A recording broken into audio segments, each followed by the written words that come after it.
welcome back to Pitch Perfect. Today, I think we just have kind of like a short and sweet episode. Just your co-host here. As always, I am Elaine, and I am joined by the wonderful Kiki. How are you doing today? I'm doing alright. Actually, I'm having a bad hair day, but like outside of that, oh god. Outside of that, things are fine. We've just woken up. It's a beautiful sunny day, and I have work in 2 hours, so everything is great. Oh, wonderful. It is not a beautiful sunny day here. It's really cold and it's snowing and I'm cold and you cannot tell you're having a bad hair day because, I don't know, you look very cool and loungy and cozy and comfy. Yeah, I did just get out of the shower, I guess, so like cozy vibes are the thing before I start my actual day of work. So I wanted to be comfortable for this. As Love we that. just have a little chat, you know? Yeah. So I guess this week we can start off like we always do with any shout outs that we might have, things that happen in the community that we want to bring some credit to before we jump into other things. So yeah. Well, so a couple weeks ago, as you'll probably have heard if you were listening to the pod last time, and by last time I mean the Ellie episode, we did a little event calling Taihape in New Zealand. Taihape being a small town of roughly 2,000. We went to actually a smaller town next to it. That's beside the point. What we did have though was Liv. Once again, I've brought her up a few times on this channel now. She did a whole kind of, I think it's like 30-ish minutes video recapping the event because she was there. She's one of our participants. She was on stream. Kind of just captured the whole event. So if you want to experience some Kiwiana, a little bit of what we're like down here in New Zealand, as well as a little bit of our flesh and blood hijinks, then you can check out her video on her channel.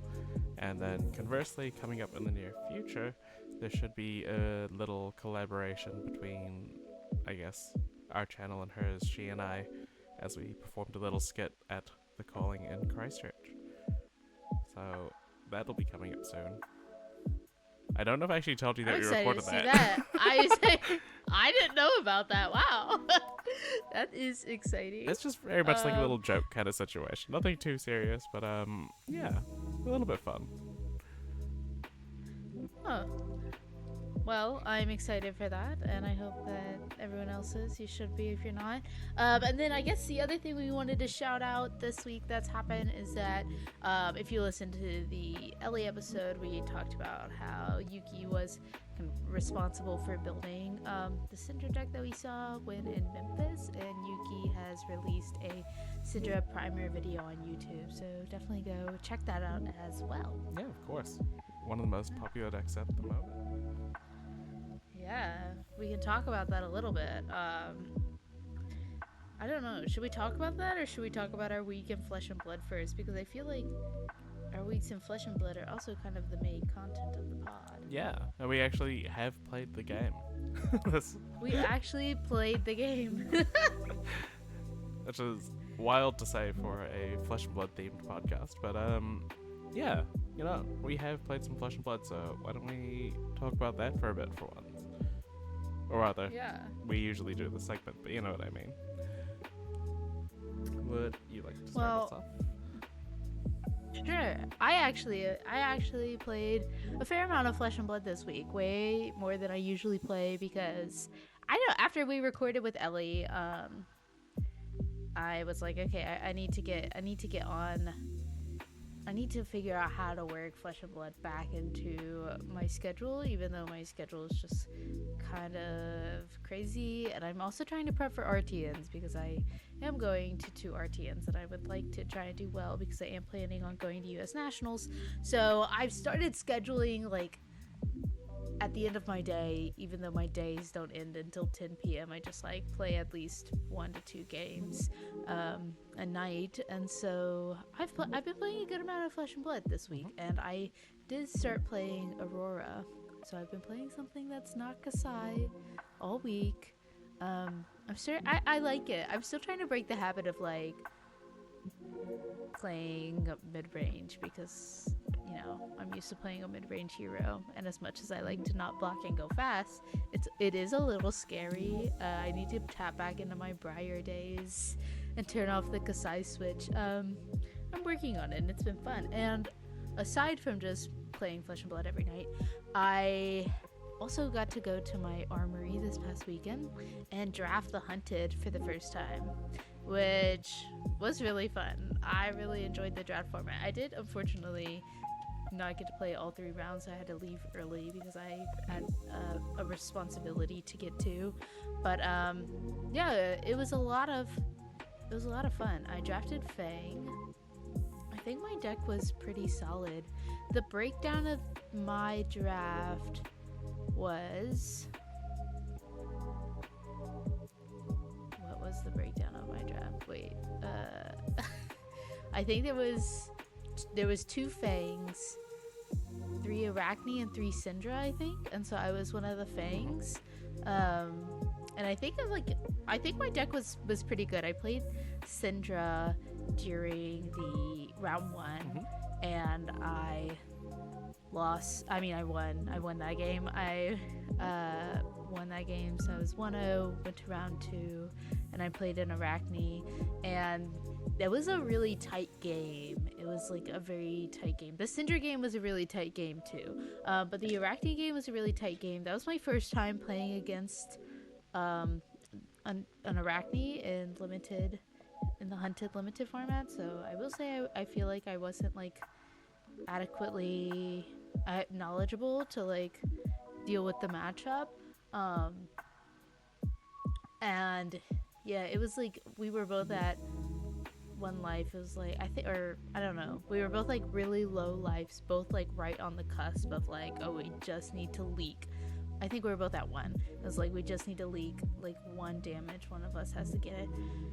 And then he put me in a position where he was that Arachne where it was like he can banish a card and then the thing gets like +4 whatever.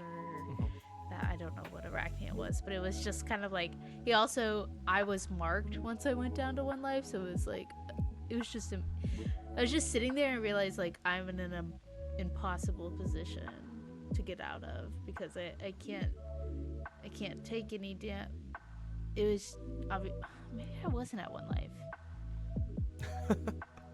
Anyway, it was a really tight, good game, and I had a lot of fun. And Arachne is kind of a little scary, I'm not gonna lie. I wasn't expecting it to be as scary as I thought it would be. Have you played any Arachne in the limited Hunted format? I played against Arachne. I haven't played with. I've only done various sealed formats. But Arachne is kind of intimidating. It's kind of like playing against the Dorinthia or the kind of reaction style warriors, right? Like they have a whole bunch of reactions, but they're just not solely reliant on their weapon alone. They have attacks, obviously. Stealth attacks specifically. Yeah. And at least 4, if not 5 of like the demi-heroes being able to discard assassin cards to give +3 plus a bonus effect makes blocking really kind of awkward. So like if they do get to that point, it is kind of tough to decide how you're gonna block. Just reaction kind of things, you know. Yeah, I had gotten down.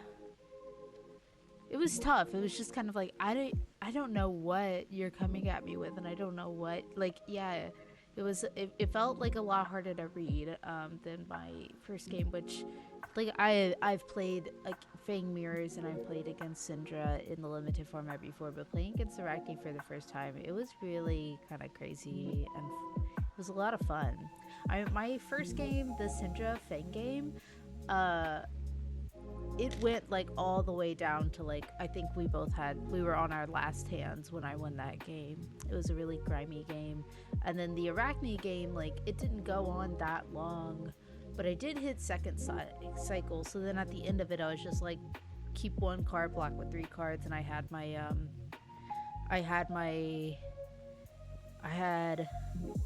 gotten up to like 4 fealty tokens so that I could like, if I needed to just attack with 1 card, I could like destroy 1 to keep to make that card draconic so that I didn't have to like go below 3. So then I had drafted some red cut deep, so I like stacked those in my deck so I could like red cut deep, swing a sword for free.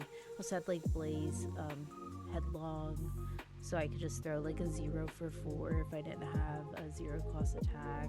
It was fun, and we hit second cycle. It just was like I didn't get to finish it out, and then I had to leave. But yeah, played a lot more CC this week than I did limited, but I did play in that draft. Oh, good. And are you enjoying Fang? I am enjoying Fang. I said I've been playing Aurora, and last night like one of my friends was like, I'm gonna play Kasai against you for fun, and I was on Aurora, and then he beat me on Kasai, and I was like, oh my, like we were like 3/4 of the way through the game when I started to be like, oh wait, like he might win this, and I was like I hope you know that if you beat me on Kasai, like I'm going back to Kasai and I'm not looking back. Like if Kasai can beat this other deck that I'm trying to learn, then I want to play Kasai. And then he ended up beating me, and I was like, okay, like I was like, all right, like I want to go back to Kasai. I'm going back to Kasai. And he's like, no, don't do it. It was just like I drew really good and you drew really bad. Like it's okay. Like don't do it. He's like, he was like, okay, you play. He's like, here, you play Kasai. So I was talking to him beforehand. I was like, I think I want to go back to Kasai. Like maybe I could still make Kasai work. And he's like, no, like don't, like stay on Aurora. You like I've been playing with him all week. He was like, you've been doing well, like just stay on Aurora. And I was like, okay. He was like, here, I'll play a Kasai deck, and then you'll just blow me out the water, and that will ruin, like that'll diminish any thoughts of you going back to Kasai. And then of course he beat me with Kasai, and I was like, okay, now I gotta play Kasai. And then he was like, fine, I'm bringing out Viserai, and he just like demolished me with Viserai, and I was like, okay, fair enough, I'll go back to Aurora. Oh. Had to be talked down a little bit. Yeah.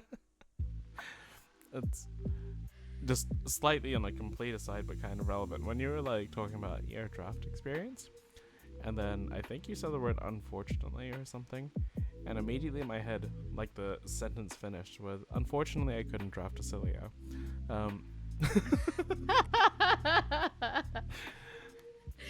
Old habits die hard. Wait, is that that's the expression?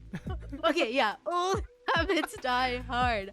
I'm really trying, and I am like enjoying other heroes. There's just like always this call in the back of my head that's like Kasai, warrior. Like, Anyway, I can't make the voices. Make them stop. It's just who you are, and sometimes you need to accept that, but also you need to accept that sometimes there are other sword-wielding ladies that are fun to play. And maybe more obviously, right, I'm not throwing away Kasai. I am building Fang CC. Like, I'm still gonna have my decks. I think I just need to make them like my armory decks and not what I show up to callings with. Yeah. So, unfortunately, I'm being responsible. Anyway. Talk to us about your week of Flesh and Blood, because you were up to some exciting things. Yeah, I didn't do too much. I played some games, yeah. So next segment. No, I'm kidding. So I went to a calling, and this time I mean like an official, actual LSS done calling, and not just one that me and my friends put in a small town. So yes, there was the Calling Christchurch, a fairly sizable international event. We had people from like the States, Australia, Japan, all around, kind of here in Christchurch, which is the very bottom of New Zealand. It's a beautiful city. I really am a big fan. But yeah, so I went to the Calling Christchurch. Oh, excuse me. For those who have followed what I've been playing for the last half year or so, I've been on Florian. In Classic Constructed, but then last week or the week prior, I guess, depending on when you're listening to this, a Prism managed to make the finals of the Battle Hardened, and I'm like, oh, we're so back. So I was on Prism this past weekend, and it made me feel so happy and joyous. I finished with a 6-5 record after making day 2. So not the strongest, but I think I finished 30th. It wasn't the biggest calling event because New Zealand is very difficult to get to. So only the most committed of the committed outside of New Zealand will actually attend, kind of thing. But I think it was like 144 people, I want to say. So again, not the biggest calling, but I finished 30th. One win possibly would have put me, one more win rather, would have possibly put me into cash. But it unfortunately didn't go that way. It's not to say that I have a problem with it, you know. The event itself was really fun. I enjoyed playing Prism. I played a wide variety of decks. Played against a wide variety of decks, rather. I think I played against 2 Viserai, which I lost to both. I played against 2 Prism. I won 1 Prism Mirror. I played against 2 Enigma. I won one of those, the first one, and then I lost the second one on stream against our reigning national champion. I did do my nails on the off chance that I ended up on camera. You know, shout out for the community and all that. And then I did end up on camera, so that was very convenient. I played against a KO that was awful. I mean, like, the player was fine. He, like, the person I played against is a really lovely guy. He's a friend of mine. He's very enthusiastic about just, like, rah, you know, like, he's a very, I don't know how to describe him.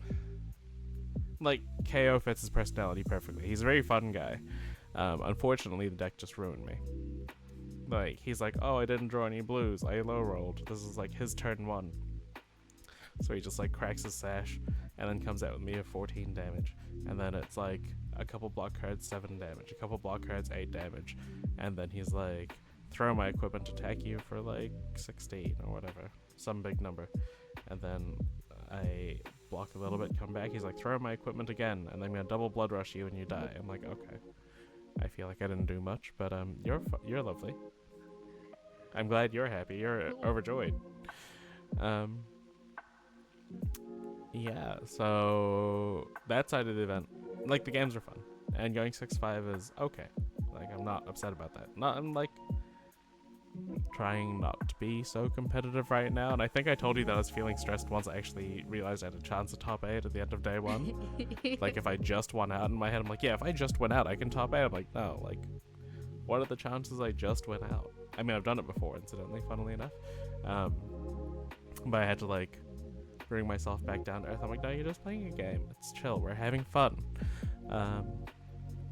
So once I got out of that mindset, once I got like my 3rd loss, I'm like, oh, I'm out of top 8 contention, it's cool, I'm just chilling now. And at that point, I didn't even think I had a chance of making money, because I kind of ran the numbers. I'm like, I don't think my breakers are good enough, but we'll see. But it meant that when I did lose my last round to Viserai, with each rune chant threatening my angels, it's very sad. But like, I wasn't stressing. And then, so the games were fun. I really enjoyed most of my games. Some of them were kind of non-memorable, but it's okay. You know, you play some games, it's chill. I played against 2 Auroras as well. I won both of those, I think. Yeah. And I played against a Zen, who ended up making the top 8, but I won that matchup as well. So, you know, things were good. Wide variety of decks, it was fun to see. It's good to see that Prism's like a justifiable deck choice again. I'm not going to say necessarily the best deck choice, but obviously she has a space in the metagame. And whenever I can play my pretty golden cards, everything is okay in my heart, you know? Florian would have been an awful pick for what it's worth. Like, just absolutely bad. So I'm glad I didn't. Because I feel like I would have noticed that it would have been bad for the metagame and wouldn't have had a great time. But not only did I play the calling, I played a team side event. We did Team Sealed.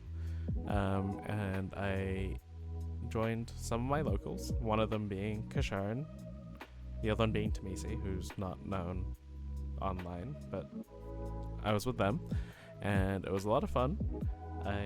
We each had like our own little hero. Like in Team Sealed, the format that we did, you had to like, each team had to have one of each hero kind of situation, And Kasharn's kind of like a gremlin, so like Arachne's perfect for them.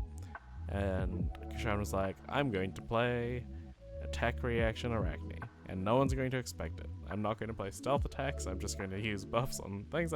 You're just playing Spooky Fang? And he was like, yes, I'm playing Spooky Fang. I'm like, okay. And then he ended up doing pretty well, like across like the 4 games we played, he ended up going 3-1. And he only played Arachne mirrors, funnily enough, which is great because it meant that neither me or Tamisi had to play Arachne in our matchups. And Tamisi was on Fang, probably the most consistent deck that we had. And then I think I had the spiciest deck that was also the worst. We thought it was going to be the best because I had Blood Runs Deep, which is the one where you can sacrifice your daggers to throw them. And then I had 4 copies of Poison Blade, I want to say it's called, which says whenever your daggers hit, they like lose 1 health. So the idea was to like play the Poison Blade or whatever it's called, attack with 2 daggers, play the Blood Runs Deep, sacrifice the 2 daggers, kind of get this big combo turn off. But of course, being team sealed, we had access to a box between the 3 of us, and same with every other team. And that meant they all had amazing equipment to block my dagger attacks when I did go for this combo turn, and my deck was kind of mid otherwise. So I kind of went 0-3 going into the last round. And then in the last round, I'm like, no, I'm sick of this deck. This is awful. I'm just going to replace all these weird combo cards with just 3 block go again attacks. And then the deck became a lot better, and I won the last game. So if you just play... Well, he said, like, I kind of went 0-3, so I kind of went 0-3. Like, sorry, that was just the way you said that was really funny to me. Yeah. But I finished that Team Sealed event 1-3. Our team actually went 3-1. Funnily enough. Yeah, thanks to my teammates. Tamisi, the Fang player who had the most consistent deck, ended up being our MVP. It was a team event, so we could all help each other out, of course. So my games were often finished first because I died really quickly because my deck wasn't good and was filled with 2 blocks. But so I'd often like just, as soon as my game was done, I'd just start talking to him and help him out and kind of coach him through winning the game with his actually reasonable deck. So yeah, he won every round except for the one where we all lost. So he was kind of the reason our team managed to go 3-1. And I, with the prizes, got a Cold Foil Spectral Shield token, which as a Prism fan, it's surprising to say that it's my first one, but I don't normally play side events, so I now have a nice Spectral Shield token for my Prism deck. And then aside from that, of course, leading up to the event and also at the event itself, or not the event itself, the weekend itself rather, I was staying with a bunch of people from my local area as we all travel down somewhat together, and I built Syndra in paper finally to help them practice, and oh my god, she's so much fun.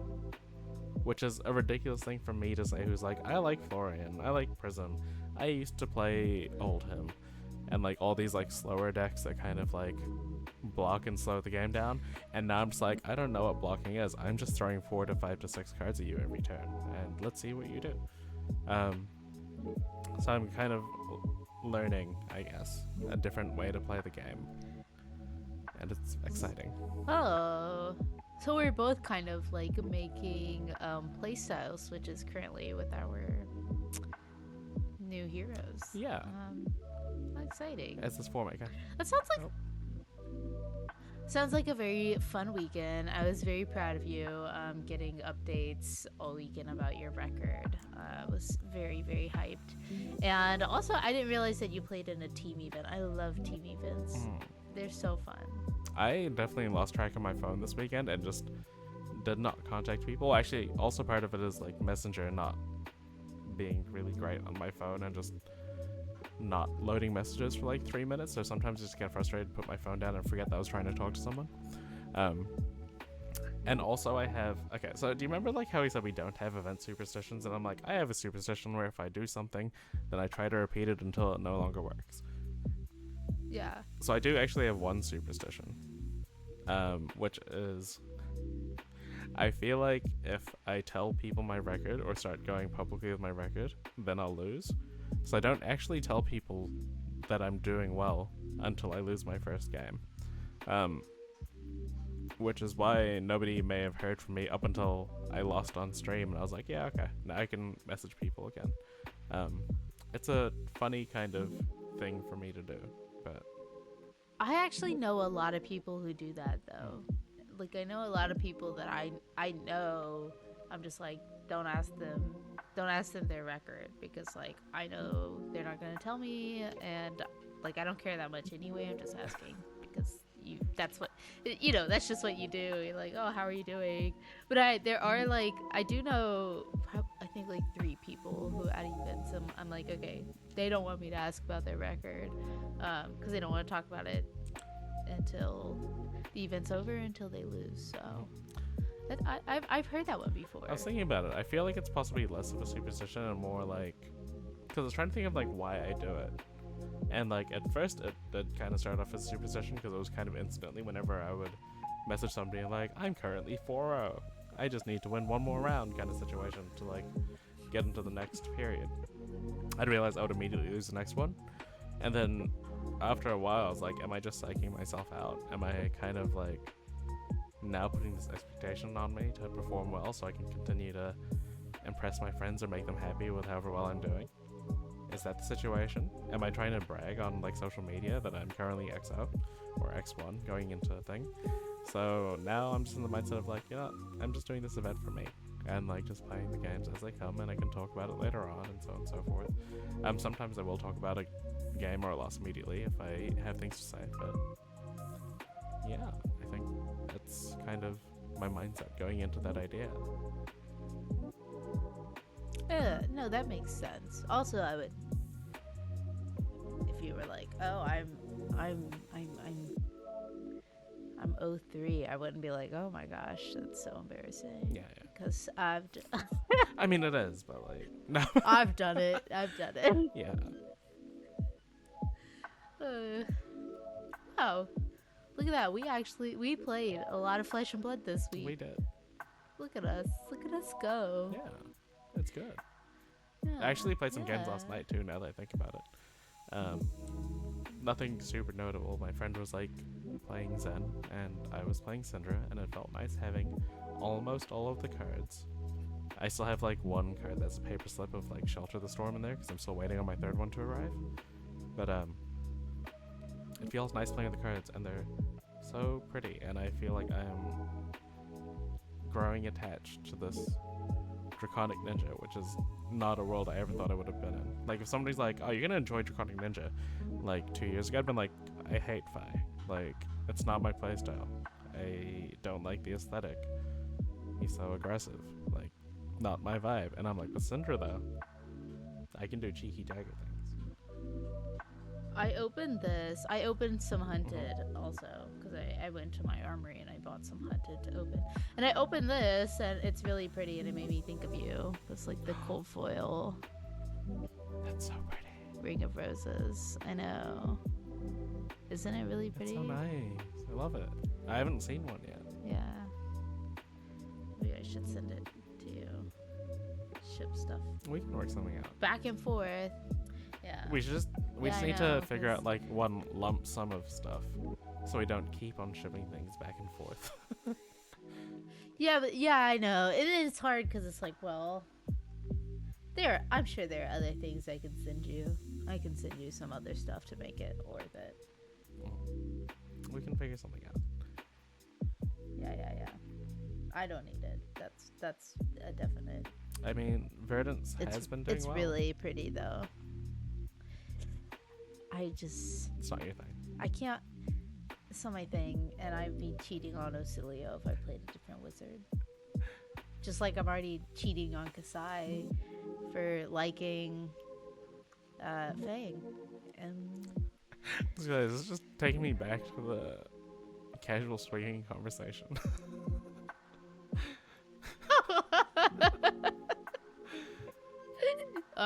What was that? Just so if there are listeners who don't understand the reference to the casual swinging conversation. We were doing FMK with the it was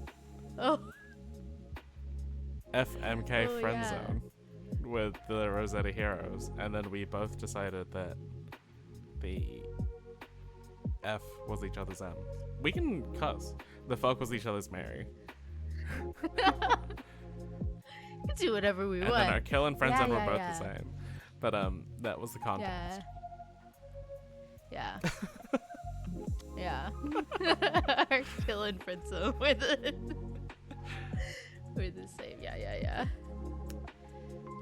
Yeah. Again, I will make sure to click not aimed at children or not for children when we upload this. It's not for children. This is a 16 and plus game. Exactly. So you can't have a podcast about it. That's for children. No. It probably would get flagged immediately as soon as we said the words flesh and blood. True. I need to put some of these cards that are just sitting in my desk in like my binder. So I just have a lot of cards just sitting here.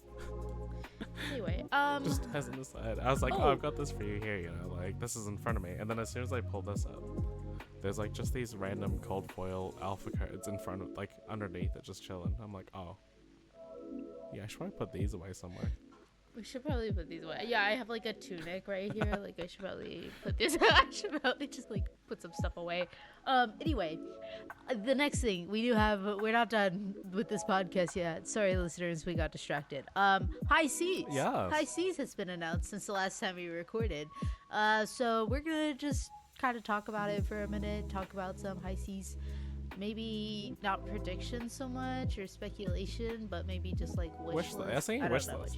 Because like wish list. I want something very specific from this next set. I'm gonna be honest. So I recorded last night with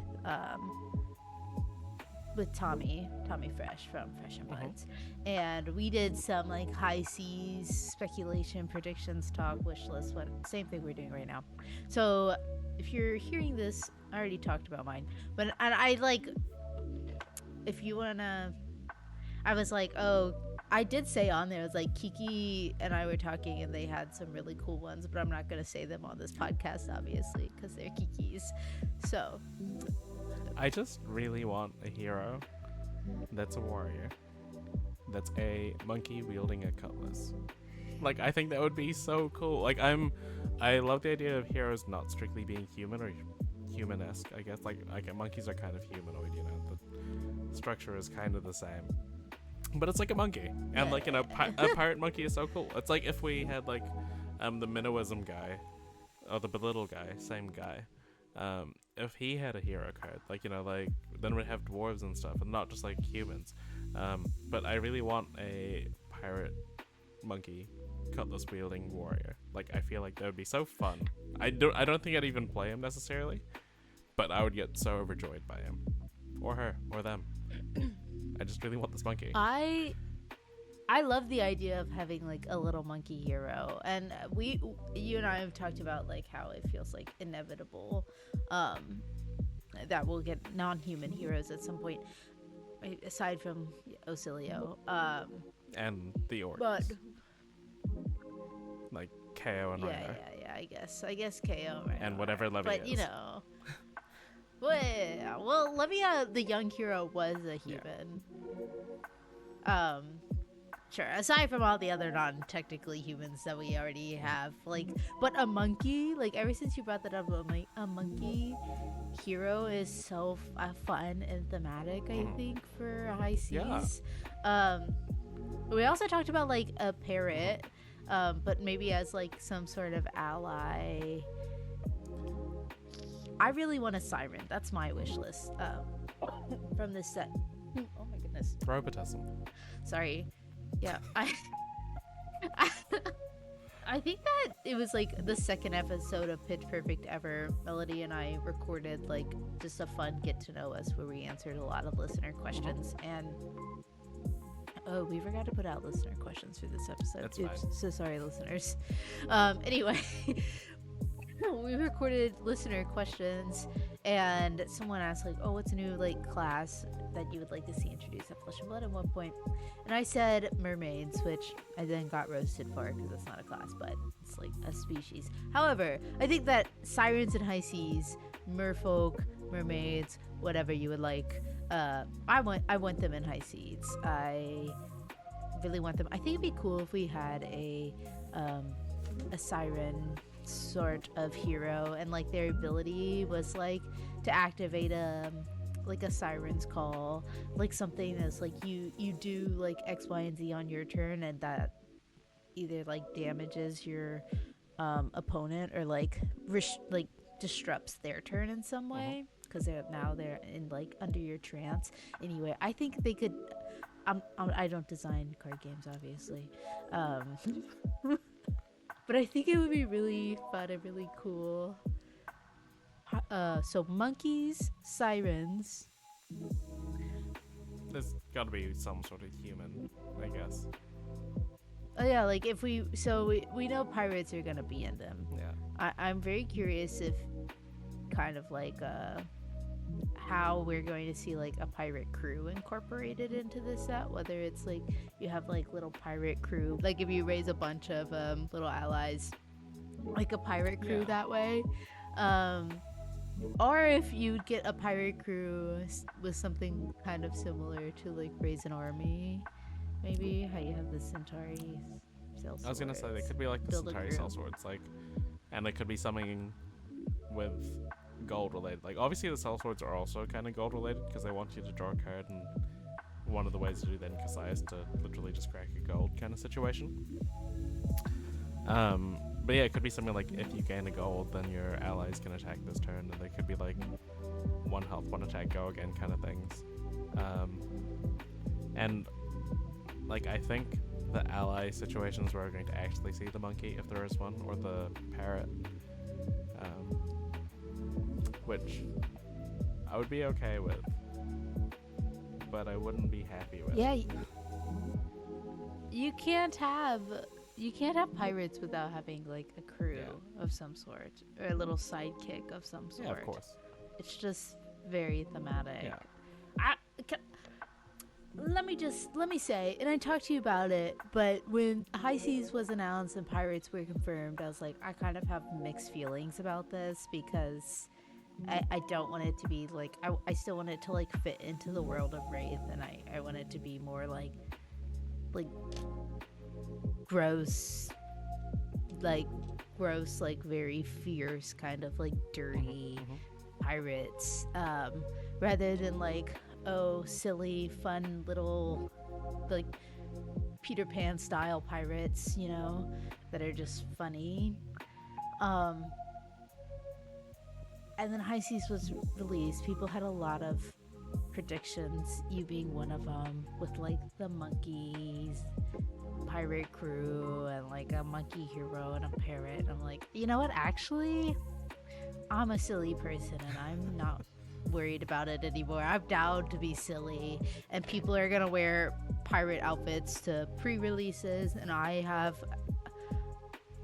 easily have things that can be made into a pirate outfit, like probably way too easily. Yeah, considering how easy it was to just randomly slip into the cosplay for like Etchings of Arcana. Yeah. It was like, yeah, I have this flowy puffy robe thing, this dress thing rather. It's like, yeah, it's purple, yeah, I've got that. It's like, I had a feeling. I've got this little potion. Yeah, like I knew you could do it, but I'm still surprised somehow. I'm like, so, yeah, I feel like that people are gonna be a lot more inclined to like dress up and have fun, and was not happy about it, but now I'm really happy about it. I've come around. I've gotten over it. I've gotten over myself and embraced like the silly aspect of this set that could exist potentially. Loki, I think it could actually incorporate both aesthetics as well. Like, we don't know what the storyline is, right? And we could have the dark, grimier pirates still exist. Like, they do exist in Flesh and Blood as we know it already. A lot of the pirate artwork off the top of my head is quite bright and colorful. Most of it exists on generic cards for the most part. and it's great. It's fun. It's vibrant. Which is something that Flesh and Blood does touch on occasionally, like with Everfest and Tales of Aria, and mainly things in Aria. Rosetta not so much. But there's also like the pirates from the pits. Like there's that 1 cost red 6 damage that goes to 4 damage if it's blocked by an action card. Here's me again not knowing card names, but there's like a very kind of grimy pirate in that. There's of course the Trench of Sunken Treasure, or whatever it's called. I always say trench and then just leave it at that. But like the Ranger Legendary, that's very much just like a grimy, dirty, but regal pirate kind of situation. Like, a King of the Pirate kind of thing that is not so overjoyous. It's got dark tones to it and like a sort of depth and darkness to the aesthetic that won't exist on, say, the foreground of Shelter the Storm. But of course, the card Shelter the Storm, while it's also a powerful constructed staple, does also kind of lean and depict what the next set could be like, implying that maybe there is a storm. You have these happy, joyous pirates in the background, on the foreground rather, staying away from this, but obviously there's something dark looming. Like, I don't think High Seas, while the initial kind of reaction for it is quite overjoyed, bright, colorful, vibrant, I think there is something kind of looming in the background, and it reminds me a lot of, I realize I'm far away from a microphone, it reminds me a lot of, what's Dynasty? Okay. Where we have this royal, regal kind of celebration of Volcor. It's very extravagant, it's very luscious, it's very grand, I guess.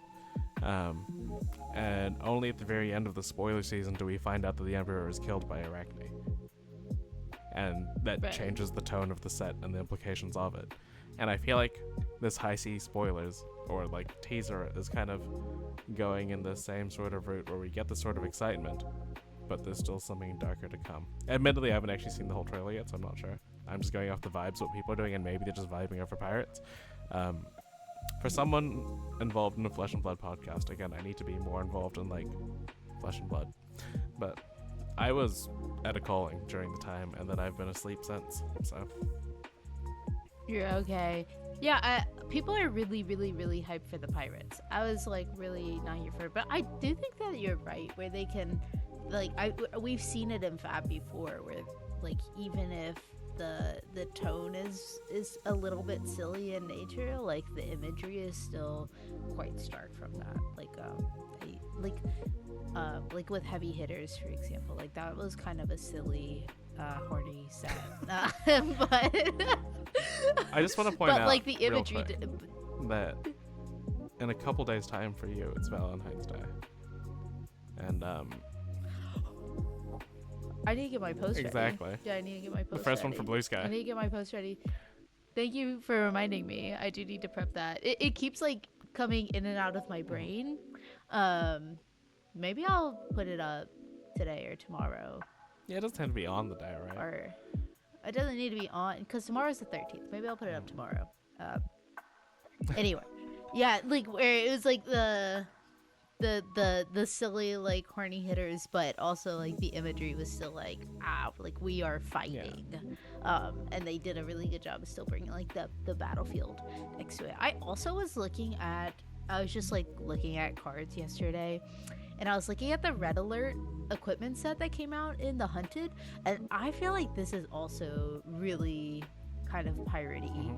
Mm-hmm. It looks like this person is like on a ship or on some docks or something, and really love the aesthetic that is going on.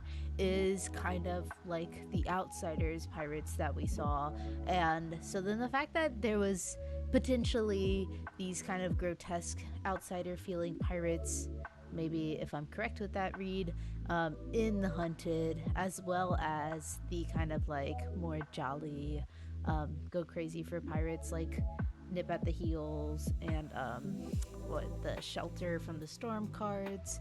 So I love the Nip at the Heels Crabman. So somebody pointed out to me on Nip at the Heels that the guy has 2 left feet on the art. And whether that's I'm looking at intentional it or right not, now. but now I can't unsee it. And now that you've heard it, He you does can't have unsee 2 it left either. feet. Maybe it's like a does joke have to like 2 how left clumsy he feet. is, like, you know, like, oh, I have 2 left feet. Or it was unintentional, and we may never know. Maybe yeah. No, that's funny. I feel like maybe it's a joke. I never noticed that. Now I'm staring at his feet, and I'm like, yep, those are 2 left feet. I think because of the expression, There are. like, having 2 left feet is a thing. If it was 2 right feet, then it definitely would have been an accident. But I feel like it may have been Right. intentional because of the wordplay or the Intentional. implication that he's clumsy. And we have the parrot tease in Shelter from the Storm. So I'm excited. Anything else that we want to see out of High Seas? If there's an illusionist, I want her to be a witch that summons krakens, kind of like Ursula. Or like Ursula-esque. You know? Krakens is another potential ally. There's a lot of, I feel like, potential allies. Unless we just get like a Kraken. Yeah, a Kraken hero. Yeah, or they could print like attacks with krakens on them, kind of like how Wounded Bull exists. Like there's attacks that have animals on them as the attack, which I don't know how that thematically makes sense, but like, you know, go for it. But I would love to see a Kraken ally, or like if there was like a Kraken hero that summoned like their tentacles as allies kind of situation. Ooh. I think I'm drawing this off I like Legends of that. Runeterra, if I'm not mistaken. There's like a hero that summons like tentacles as their like their field, their board. But like that'd be kind of cool. Like if there's like this, even like, you know, the hero themselves might not be a Kraken, but they're very Kraken themed. Again, I'm thinking like Ursula, and then Yeah. they would summon tentacles, or they'd make like tentacle illusions as like their kind of thing.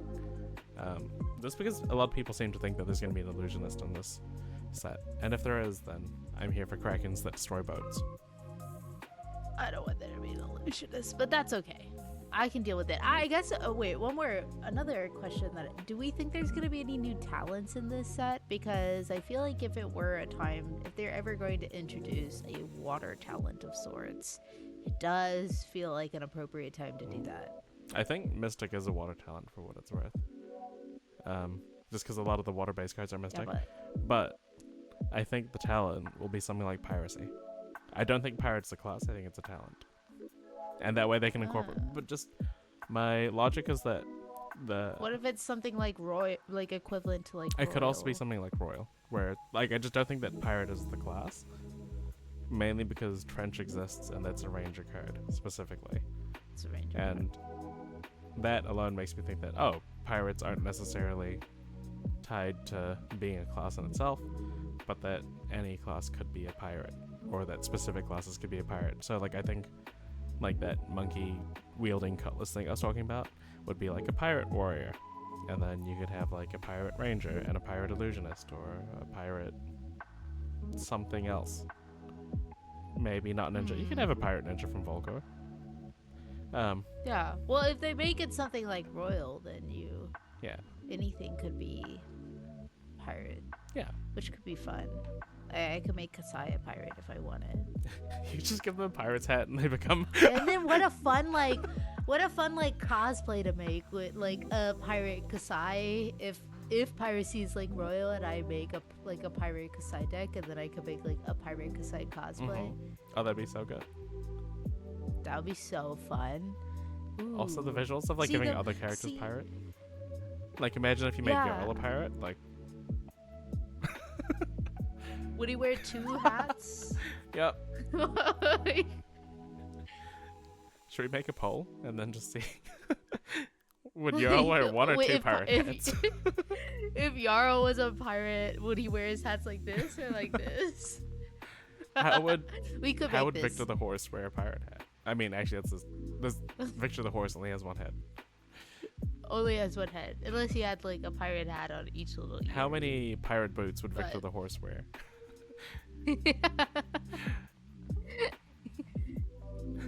These could be easily photoshopped and made. Possibly. by people more talented than myself, probably.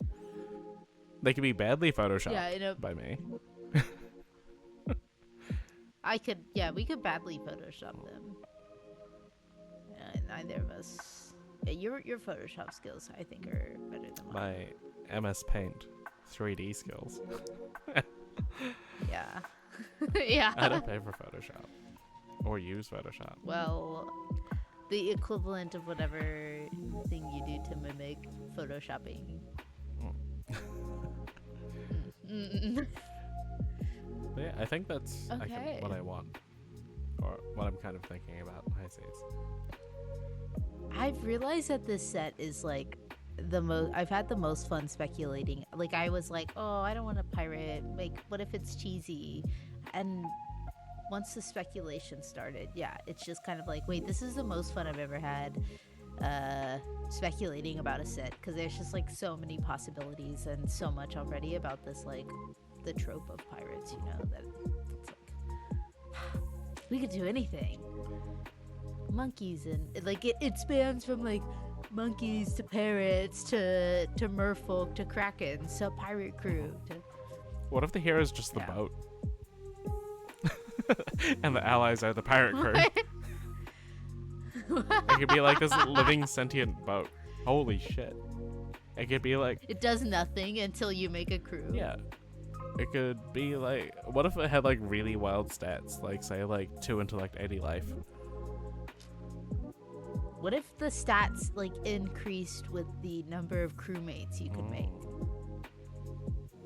See, we could have a sentient boat as the hero. Like add a crewmate, and then you can gain like 2 life back. Because they're repairing the boat. Right, because they're repairing the boat. Yes.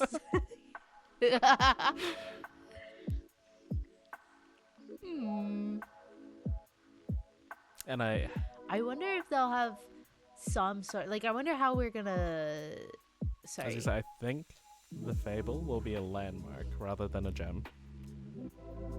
You know, like the fable will be where the treasure lies or something, maybe. The kind of... Like a treasure map. I was thinking more like the old X marks the spot thing. Like it's a place where we're all trying to get the treasure kind of situation. That's kind of what I was about to say. Like, I wonder if there will be any sort of trope with like treasures and like maybe like pillages similar to like maybe completing a contract, like something pirate thematic that way, where you are like completing like a pillage or a voyage, get like treasure from that, similar how to assassins complete contracts and get silver. They get paid for being assassins. I wonder if pirates will have something. What if it's like a landmark? When you play it, you get a bonus, and then when your opponent removes it, they get a bonus. So it's like they're stealing from you.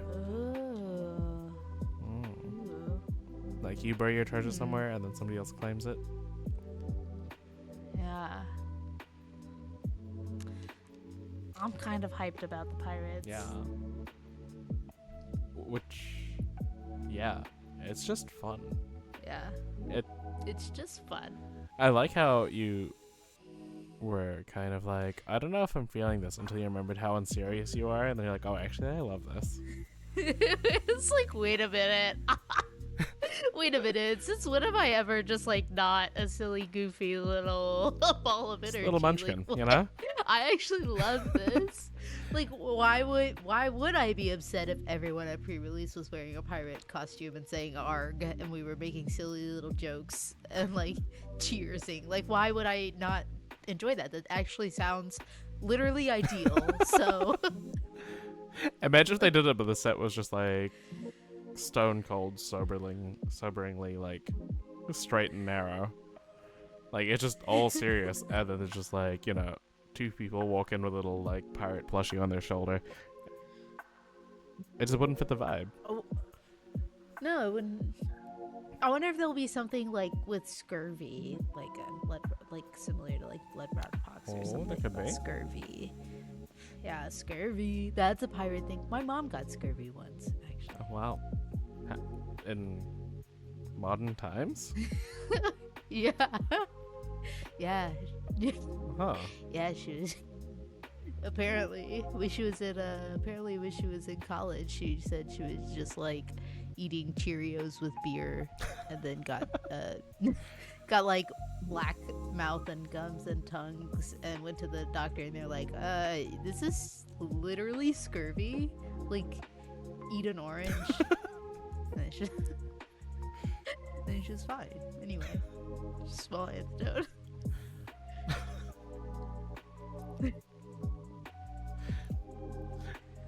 I wonder if she can hear you talking about this experience, just as an aside. Yeah, she's visiting right now, so she is just like outside that door. If she can't hear you now, I do remember you saying that she does watch our episodes, so.